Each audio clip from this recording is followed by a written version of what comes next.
Of the 7 islands that make up the Canaries, only Gomera uses SILBO. A bird? No, it's a whistle. Long, long ago, the Guanches, the first people on the Canaries, spoke with a sort of whistle that came from their mother language, the Berber roots. The origins of pre-Hispanic Silbo are still unknown. There are several legends about it. One of the cruelest says that the Guanches invented it because the Spanish conquistadors had their tongues cut off to avoid conspiracy.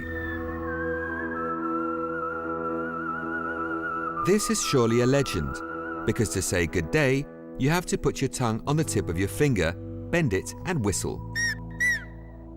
Composed of 2 vowels and 4 consonants, this language transposes Spanish and allows real conversation. Gomera Silbo has been taught in schools since 1999, thanks to a reform by the government of the Canary Islands. It's a mandatory subject for primary school students on the island of Gomera. On this island, whose volcanic peaks reach more than 1,000 meters and where sunken valley villages are isolated from each other, this language is perfect.